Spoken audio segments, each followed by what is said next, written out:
Good evening મિત્રો. આજે sickle સેલની ચર્ચામાં આપણી સાથે આપણા ખાસ મહેમાન અ, છે, જેનું નામ છે ડૉક્ટર અંકિત પરમાર સાહેબ. બરાબર છે, એ પીડિયાટ્રિક હિમેટોલોજીસ્ટ છે.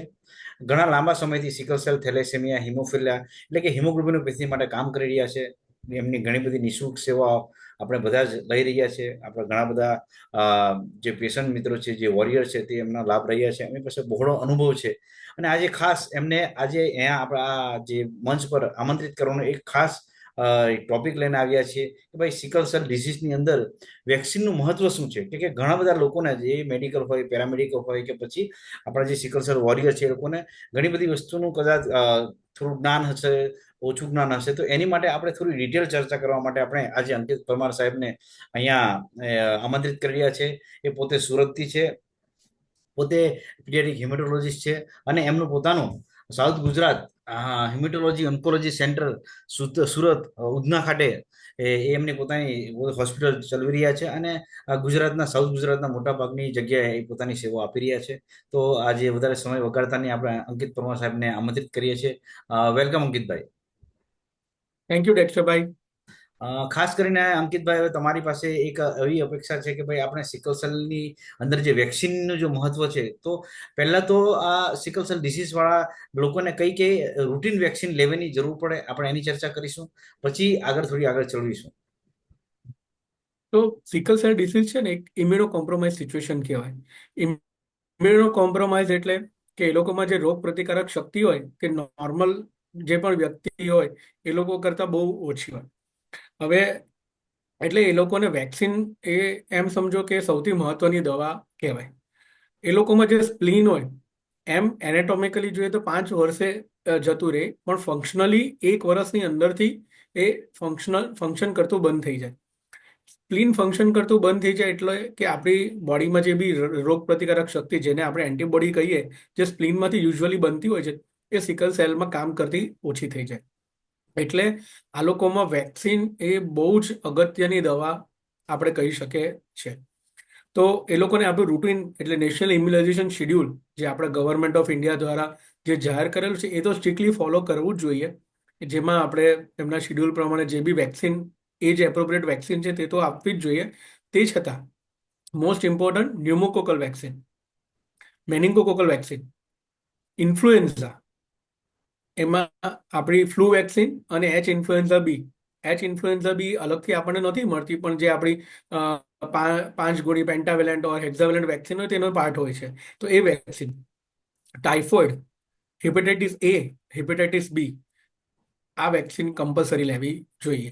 સો ન્યુમોકોકલ, મેનિન્ગોકોકલ, ઇન્ફ્લુએન્ઝા એટલે એચ ઇન્ફ્લુએન્ઝા બી અને આપણી ફ્લૂ વેક્સિન, ટાઇફોઇડ, હેપેટાઇટિસ એ અને હેપેટાઇટિસ બી, આટલી વેક્સિન, એક્સ્ટ્રા વેક્સિન એ લોકોએ લેવી જોઈએ.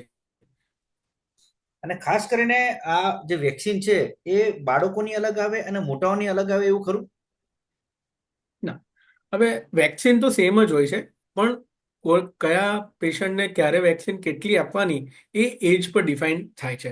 જેવું કે હવે 5 વર્ષના જેટલા બી નાના બાળકો, જે પણ પેશન્ટો હોય, તો એ લોકોને વેક્સિનનો ડોઝ વધારે મળે. હવે જેવું કે ન્યુમોકોકલ વેક્સિન છે, હવે 3 ટાઈપની અવેલેબલ છે હમણાં માર્કેટમાં. એક તો આપણી 13 વેલેન્ટ, જેને આપણે પ્રેવેના 13, જે ફાઇઝર કંપનીની અવેલેબલ છે. બીજી PPSV 23, અને આપણા ગવર્મેન્ટ ઓફ ઇન્ડિયા દ્વારા હમણાં ન્યુમોસિલ 10 કરીને બહાર પાડવામાં આવી છે. તો જેવું કે ભાઈ પ્રેવેનર જે 13 જે સૌથી વધારે ઓલ ઓવર વર્લ્ડમાં યુઝ થાય છે, તો 1 વર્ષના નાના બાળકમાં ટોટલ 3 ડોઝ અને એક બુસ્ટર ડોઝ 1 વર્ષ પછી, એટલે 4 ડોઝ ટોટલ મુકાવા જોઈએ. અને PPSV 23 2 વર્ષની ઉંમર પછીના બાળકને 1 વખત લેવી જોઈએ. પ્રેવેનર લો તો જ PPSV 23 વેક્સિન લેવું જોઈએ. એકલું PPSV 23 વેક્સિનનું મહત્વ નથી. એટલે હવે ધારો કે 6 વર્ષની ઉપર કોઈ બાળક આવે છે, એને કોઈ બી વેક્સિન નથી લીધી આ ન્યુમોકોકલ વેક્સિન, તો એને એક પ્રેવેનર 13 એટલે જે 13 વેલેન્ટ વેક્સિન છે તે, અને એના 8 અઠવાડિયા પછી PPSV 23 વેક્સિનનો એક ડોઝ લેવો.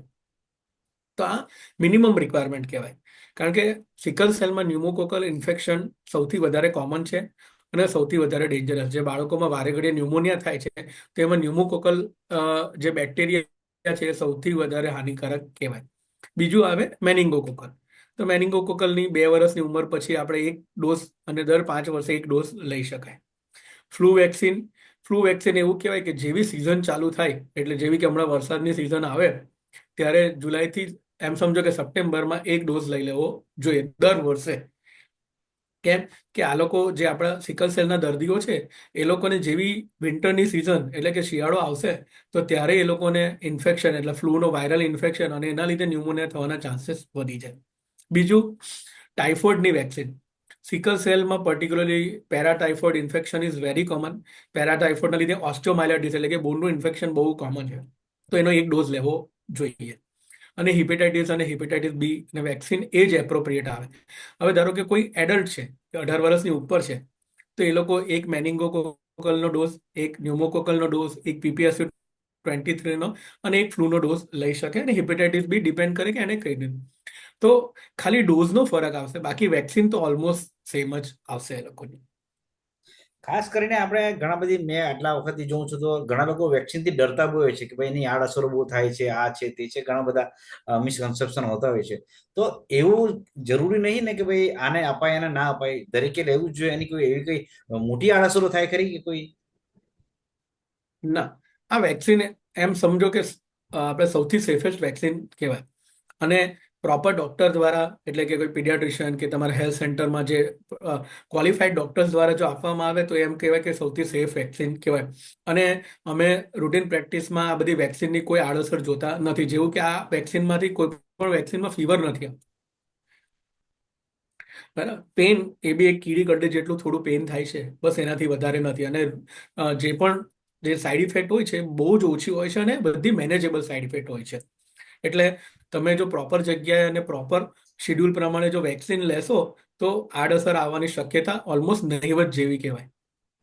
ઓકે. અને ખાસ કરીને જે હમણાં જે આપણે સરકારની અંદર છે PSC CSC જે પેરામેડિકલ સ્ટાફ છે અથવા તો સિકલ સેલ કાઉન્સિલર છે એ ઘણા લોકોને સમજાવી શકતા હોય છે કે ભાઈ ચલો તમને વેક્સિન મુકાવે. પણ પેશન્ટ અને એ લોકો છે ને ઘણીવાર ઘણા બધા એવા ક્વેશ્ચનો પૂછતા હોય કે બિચારા ઘણીવાર એનો જવાબ નહીં આપી શકતા હોય. તો તમારા માધ્યમથી હું કહેવા માંગુ છું કે આ પેરામેડિકલ સ્ટાફ જે આપણો છે, જે સિકલ સેલ કાઉન્સિલર છે કે આશાબેનો છે કે બીજા કોઈ પણ નર્સિંગ સ્ટાફ છે, તો એ લોકોએ આ લોકોને શું સલાહ આપવી જોઈએ કે ભાઈ વેક્સિન લેવા માટે? એક તો વેક્સિન જેટલી જલ્દી નાની ઉંમરે જેટલી લેશો એટલી વધારે ફાયદાકારક છે. કારણ કે જે એન્ટીબોડીનું જે પ્રોડક્શન થશે તે જેમ જેમ ઉંમર વધતી જાય તો તેની કમ્પેર કરતા નાનલા બાળકોમાં એને જેટલી એજ ઓછી હશે તો તેમાં એન્ટીબોડી વધારે બનશે ને વધારે પ્રોટેક્ટ કરશે.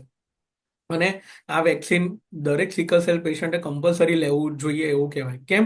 કારણ કે જો રોગ પ્રતિકારક શક્તિ એ લોકોની ડેવલપ નથી અને આ વેક્સિન અવેલેબલ નથી તો આ ન્યુમોકોકલ, મેનિંગોકોકલ, ટાઇફોઇડ, ફ્લૂ એ લોકો માટે જીવલેણ સાબિત થઈ શકે. એટલે જે બી મેડિકલ પેરામેડિકલ સ્ટાફ જ્યારે પણ કોઈ સિકલ સેલ પેશન્ટ પાસે જાય છે તો એ લોકોને એમ સમજાવવું જોઈએ કે આ તમારી ટ્રીટમેન્ટનો પાર્ટ છે અને પ્રિવેન્શન એ ટ્રીટમેન્ટનો જ પાર્ટ કહેવાય. બરાબર છે. એટલે જે પણ પેરામેડિકલ છે, સિકલ સેલ કાઉન્સેલર છે, એ લોકોએ પેશન્ટને એ રીતે કાઉન્સેલિંગ કરવાનું હોય છે કે આ તમારી રેગ્યુલર પ્રિવેન્શનનો પાર્ટ છે.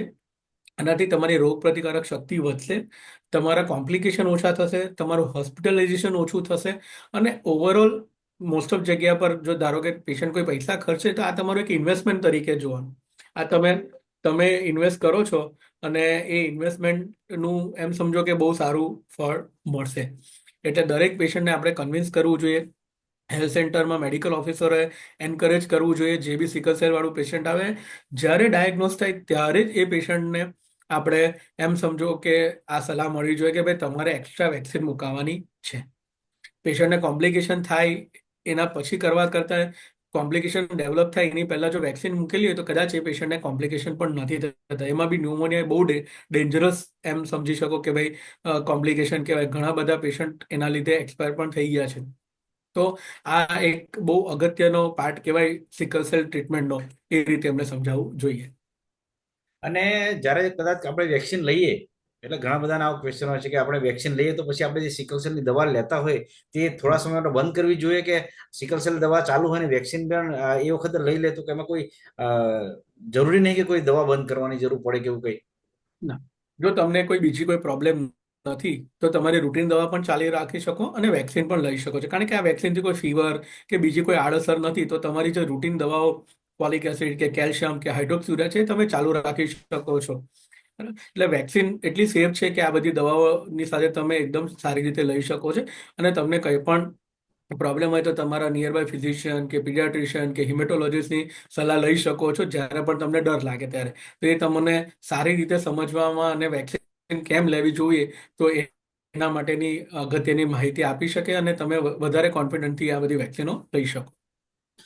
મતલબ કે આપણે જે રૂટીનલી વેક્સિન તો લઈએ છીએ તો ઠીક છે કે ચલો લઈએ છીએ, જ્યારે મોટા થશો આપણે એટલે કે 18 વર્ષ કે પછી 20-25 વર્ષ પછી પણ તમારે વેક્સિન એ મોટા ઉંમરમાં જે કારણ કે ઘણા લોકો 20-25 વર્ષ પછી આવે છે તો એ લોકોએ એક્ઝેક્ટલી કઈ વેક્સિન તમે જે કીધું એ પ્રમાણે તો કઈ વેક્સિન લેવી જોઈએ એમ મોટા ઉંમરમાં ખાસ તો કરીને. ન્યુમોકોકલ વેક્સિન ખાસ, ન્યુમોકોકલ, મેનિંગોકોકલ અને ફ્લુ વેક્સિન, આ ત્રણ વેક્સિન ધારો કે બીજી બધી નહીં લઈ શકતા તો પણ ન્યુમોકોકલ અને ફ્લુ વેક્સિન અને મેનિંગોકોકલ આ ત્રણ વેક્સિન તો એટલીસ્ટ એક વખત લેવી જોઈએ. એટલે આ એનો દર કોર્સ વર્ષે કમ્પ્લીટ કરેલો લેવાની હશે છે તો કે વધારે. દર વર્ષે? હા. ઓકે, એટલે દર વર્ષે આ 3 વેક્સિન તો હા. ના, દર વર્ષે નહીં. ન્યુમોકોકલ ધારો કે લેવી હોય તો એક પ્રેવેનર 13 અને PPSV 23, ઓકે. એટલે તમારું પતિ. તમે 5 વર્ષે બુસ્ટર લઈ શકો જો પેશન્ટને ઇન્ફેક્શન થયેલું હોય. મેનિંગોકોકલમાં બી 5 વર્ષે બુસ્ટર લઈ શકો, અને ફ્લૂ દર વર્ષે લેવાનું. ફ્લૂ એક વેક્સિન છે કે જે તમારે દર વર્ષે જુલાઈથી સપ્ટેમ્બરમાં લઈ લેવું તો તમને આગળ જે શિયાળોમાં પ્રોબ્લેમ આવે છે તે અટકી જાય છે. ઇવન કફ કોલ્ડ ફીવર બી તમારા ઓછા થઈ જાય છે. તો આ ત્રણ વેક્સિન તમે એમ સમજો કે રૂટીનલી લઈ શકો. ટાઇફોઇડ અને બાકીની વેક્સિન તો ઓલરેડી જો નાનપણમાં લીધેલી હોય તો એને ફરીથી લેવાની જરૂર પડતી નથી. ઓકે. તો ખાસ કરીને આ જે થોડા ક્વેશ્ચનો હતા જે તમારી સાથે ચર્ચા કરવાના હતા, આપણે પછી ફરીથી એકવાર બીજી વાર ચર્ચા કરીશું. આટલી નોલેજ તમે આપ્યું એ માટે તમારો ખૂબ ખૂબ આભાર અંકિતભાઈ. Thank you very much. Thank you ડેક્ટરભાઈ.